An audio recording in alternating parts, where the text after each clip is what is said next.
पद संचालन के विषय में, वैसे तो हमारे बुजुर्ग लोग सभी लोगों ने पाँव को अलग अलग ढंग से, उसको कहते थे पाँव की निकास, यानी निकास, गत निकास तो नाचने में हुआ करता था, पर पाँव की जो खूबसूरती के ढंग से बोलों का निकालना, उसी को कहते थे उसके पाँव बड़े खूबसूरत ढंग से, पाँव की निकासी बड़ी खूबसूरत है, ऐसे कहा जाता था।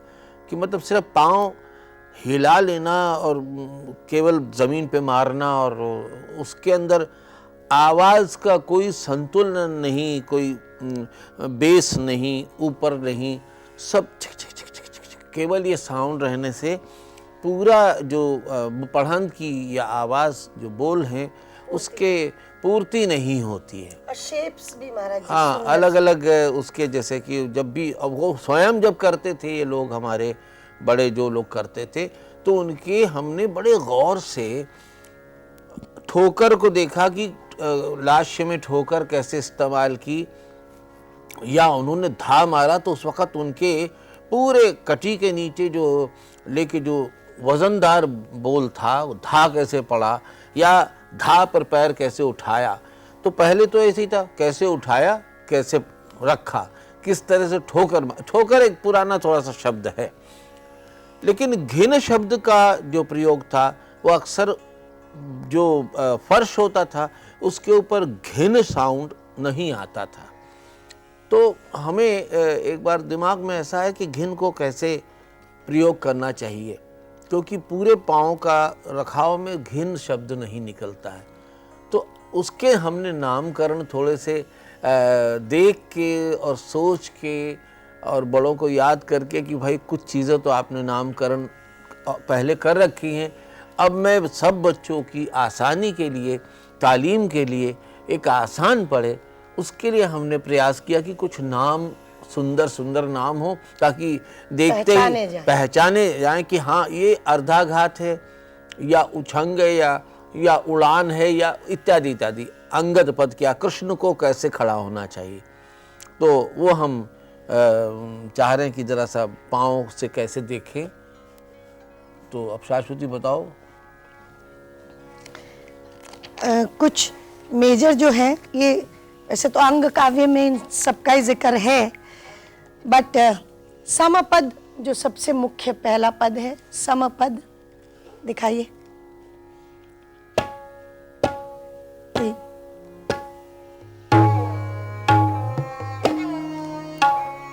एक, दो, तीन, चार, धा।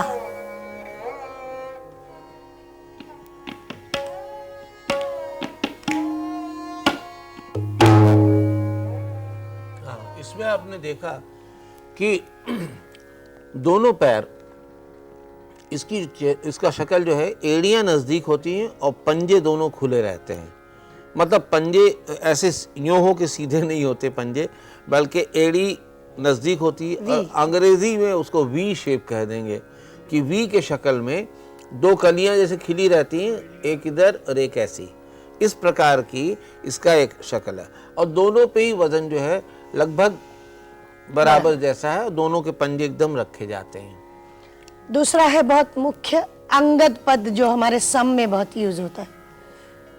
अंगद पद को हमने इसलिए उसको इस तरह का नामकरण किया कि अंगद का भी पैर कोई हटा नहीं पाता था, और अंगद पद के अंदर जो वजन है, तेरे कहते कि धा, धा शब्द का उच्चारण जो है वो पूर्ण शरीर से, माथे से लेकर और पूरे शरीर का वजन एक पैर पर पड़ता है। वो इस तरह से है।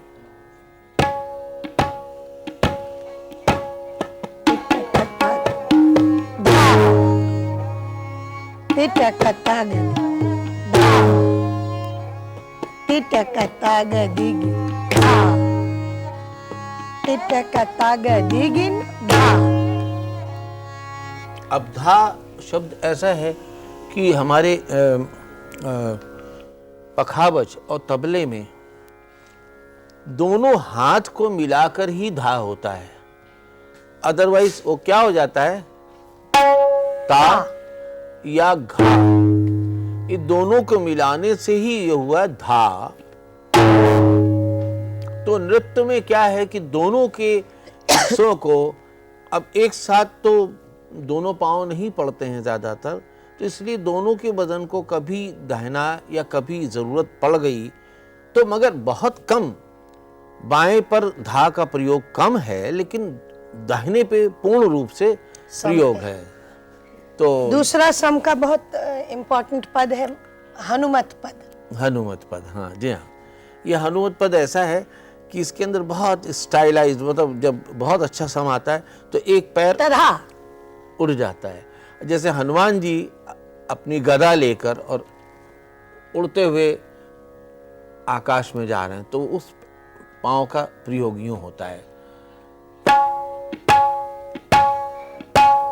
तिटकता गदिगिन धा, तिटकता गदिगिन धा, तिटकता गदिगिन धा, तिटकता गदिगिन धा। ये मतलब ये पांव हनुमत पद के नाम से हमने इसको जाना है। अगला वाला है कृष्ण पद।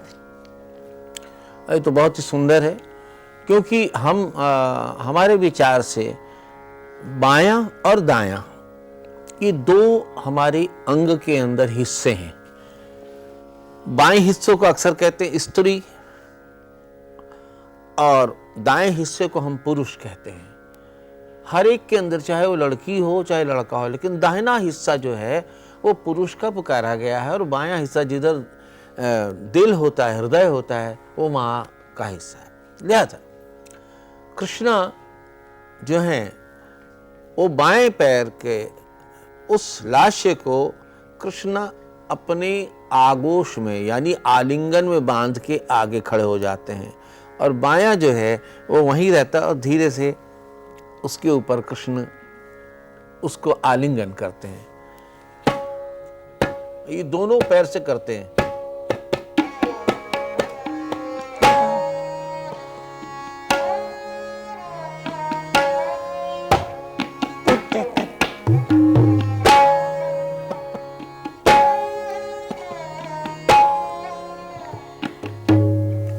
कृष्ण पद के नजदीक के दो पद और हैं, वो क्योंकि बहुत करीब के हैं इसलिए समझा दें। पहले ललित पद, वो पहले दिखाइए जिसमें आगे का सॉफ्ट है।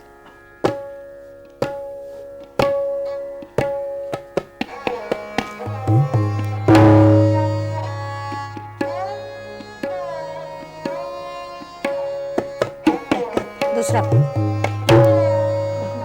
सामने वाला पैर सॉफ्टली रखा जाता है इसमें। वो सामने वाला पैर जो है ना वो यानी ठोकर के ऊपर हल्का सा रखा रहता है। अब इसी के साथ तांडव, जो कृष्ण की तरह दिखता है पर उसका बहुत यूज अलग है, बहुत फोर्सफुल है, दिखता है सेम।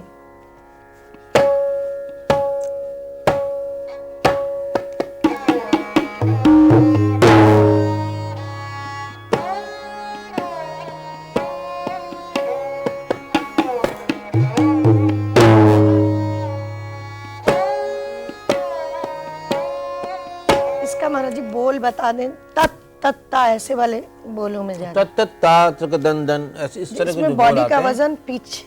हाँ, ये पूरा जो शरीर है मतलब सर से लेके पूरी रीढ़ की हड्डी जो है वो पूरी यानी धनुष की तरह बन जाती है। जैसे धनुष सर यहाँ है तो ये पैर यहाँ आ जाता है और पूरा वजन पीछे वाले पैर पे पूरा वजन ये करके ये पूरा करवाता है यहाँ से, इसलिए इसको पूरा पैर रखा जाता है। जमीन के साथ, पृथ्वी के साथ संपर्क पूरे पंजे का, एड़ी तक। ऊर्ध्व पद महाराज जी। ऊर्ध्व पद इस तरह कहा गया है कि दोनों ठोकर, वैसे ठोकर होता है लेकिन एड़ी दोनों उठी रहती है और ये क्लान या धिलांग के साथ पहले जब जमीन छोड़ते हैं यानी पृथ्वी को जब हम छोड़ते हैं तो उस वक्त जो कंडीशन होती है पैर की वो इस तरह की होती है कि जैसे हमने पैर ये किया, पहले एड़ी उठी, साइड उठा, पंजा उठा और पंजा उठने के बाद फिर हम जमीन छोड़ देते हैं। तो इस तरह का ऊर्ध्व पद कह रहा। इसको ऐसे साधारण दिखाइए, कैसे ऊर्ध्व पद। वैसे कर।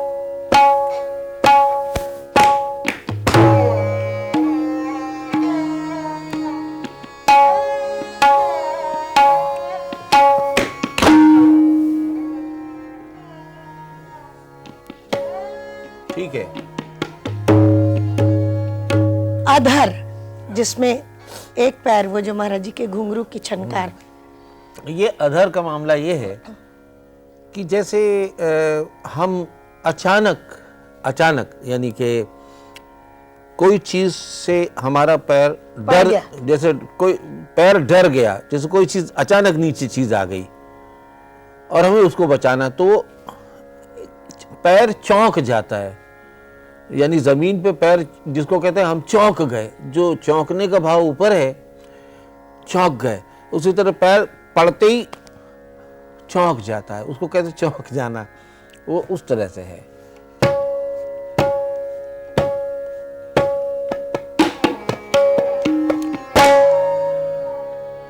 सीधा रखना।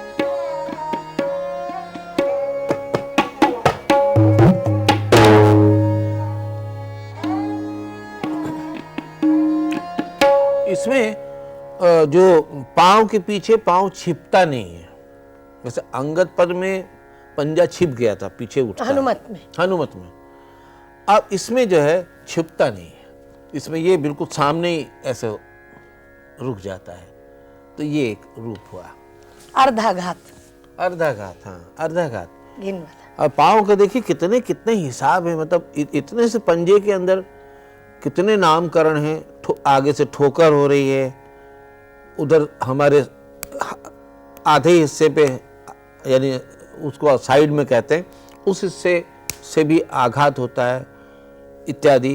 तथा एड़ी भी हम लोग इस्तेमाल करते, एड़ी तत्व के लिए, या इस तरीके से एड़ी का भी प्रयोग है।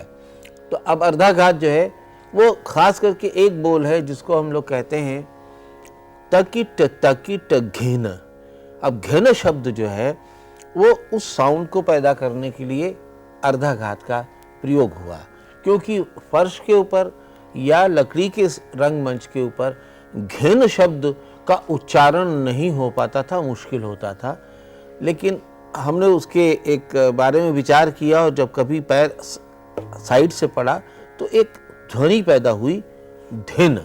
तो वो गमक, जिसको गमक कहते हैं हम लोग, गाने बजाने में हम लोग कहते हैं दे दे दे दे दे दे ना ना ना ना ना, जो ये एक गमक है, उस चीज का प्रयोग, मतलब स्टेज से साउंड कैसे आएगा, ये उसका रूप है।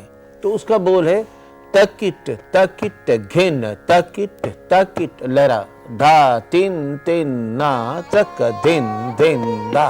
तकिट तकिट घिन घिन तकिट घिन तकिट घिन तकिट घिन तकिट घिन तकिट घिन घिन करना, तकिट घिन घिन तकिट घिन घिन तकिट घिन घिन तकिट। वाह। अब ये अगर द्रुत में भी जाता है, मध्य में भी, तो ये पैर नहीं बदलता है, तकिट तकिट घेने तकिट तकिट घेने तकिट। तो ये जरा सा द्रुत में हम देखेंगे, तकिट तकिट घेने तकिट तकिट घेने तकिट तकिट घेने तकिट घेने तकिट तकिट घेने तकिट तकिट घेने तकिट। अब ये घिन पूरी तरीके से ये बिल्कुल जैसे पखावज में थाप होती, उस तरह से पृथ्वी को थाप कैसे देना है, तो पंजे की, पाँव के पंजे की थाप समझ लीजिए। तो इस तरीके से इसका एग्जैक्टली रिवर्स ऑर्डर, यानी फीलिंग में भी, एग्जीक्यूशन में भी और शक्ल में भी, लाश्य, जिसमें इधर का पैर रखा जाता है, जब हम ताथेई या कोई चीज पैर बढ़ा के, वो वाला लाश्य करो। हाँ, ता थे ता थे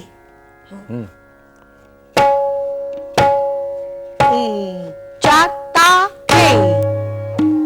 साइड 1 2 3 4 का थे।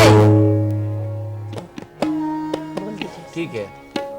हाँ, ये बड़े खूबसूरत ढंग से इस पे बड़ा जोर से आगे की तरफ जोर नहीं देते, बल्कि एक नजाकत से। नजाकत के साथ थई करके बहुत सरकता हुआ धीरे से जमीन के ऊपर चला जाता है, और बड़े अंदाज से, जैसे कि मतलब डाल तो डाल है, डाल यानी पैर, पूरा डाल, लेकिन उसके ऊपर जो फूल खिला हुआ है उसका वो कोना है, वो फूल जो खिला हुआ है वही तो वो अंदाज है कि जैसे यहाँ से डाल से निकला हुआ एक फूल, उस तरह से इस पैर का प्रयोग है। एक मुश्किल पैर और है महाराज जी, उछंग, जिसमें जमीन छोड़ना पड़ता है और दोनों पैर का एक उछाल उछाल। उछाल उछाल, ये उड़ान में भी प्रयोग है और इस तरह से भी।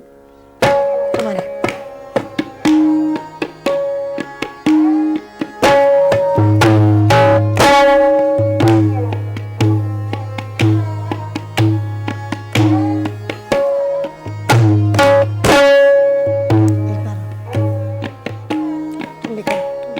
दोहरा क्लान क्लान,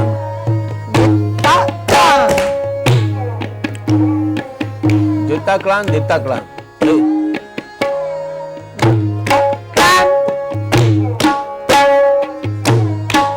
दो और।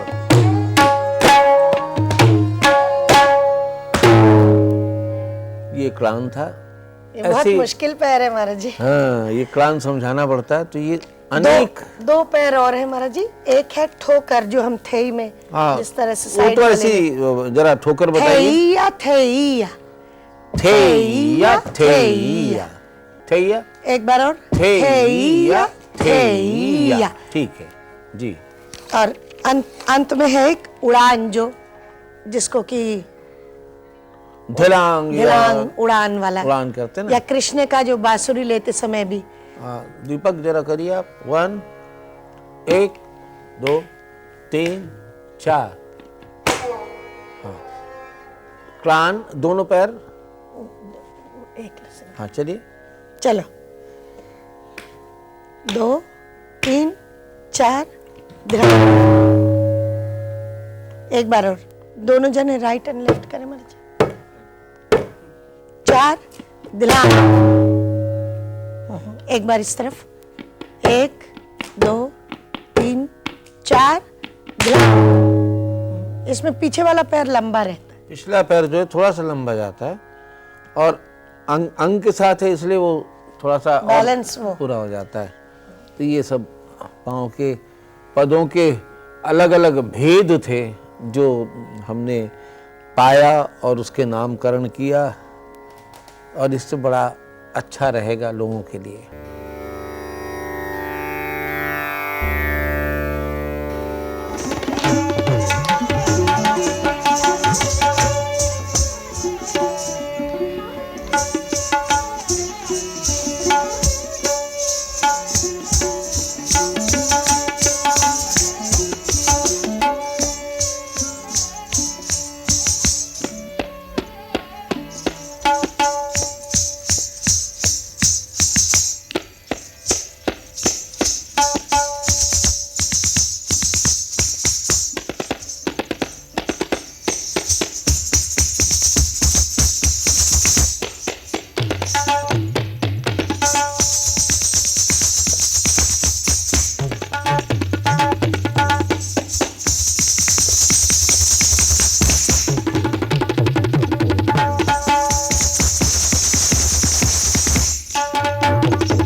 जी बहुत अच्छा लगा डांस दुर्गा भैया का। मैंने तो पहली बार ही देखा है। तो आप ज़रा बताइए इनके डांस में क्या खासियत है और ये कितने पुराने आर्टिस्ट रहे हैं और आपसे इनका क्या संपर्क रहा है और इनके गुरु कौन हैं? ऐसा है कि ये कथक केंद्र में जैसा पहले ये वहाँ पर थे सब लोग, और सुंदर प्रसाद जी थे और तथा हमारे यहाँ बैठा करते थे, और इन हमारे शागिर्दों के साथ इनकी खूब दोस्ती, प्रताप के साथ और सब तीरथ के साथ सबके साथ बड़ी दोस्ती रही। और उस उम्र में ही हमारे साथ कई नृत्य नाटिकाओं में इन्होंने काम भी किया और बहुत से परफॉर्मेंसेस इंडिया में, यानी इन्होंने ऐसा अच्छा मुकाम बनाया था कि जहाँ पर हमारी बुकिंग, जैसे कि हम कहीं उलझे हुए हैं ये, तो दुर्गा को एकदम से बुलाया जाता था। और मैं सुन के खुश भी होता था कि चलो हमारे भारत में कोई ना कोई एक तो और इस तरह का बन रहा है। बल्कि मैं तो चाहता हूँ कि इनके नृत्य से, इनके नाम से हमारे नए आने वाले कलाकार जो हैं, कलाकार तो नहीं कहूँगा, जो छात्र हैं, छात्राएं, उनको प्रेरणा लेनी चाहिए कि हम किस तरीके से मेहनत करें ताकि उस स्थान पे हम पहुँच सकें। तो मैं तो सदा ये चाहूँगा इनकी याद बनी रहेगी और जो भी इनके तालीम पाए लोग हैं उनके द्वारा इनका कुछ ना कुछ अंश दिखाई पड़े।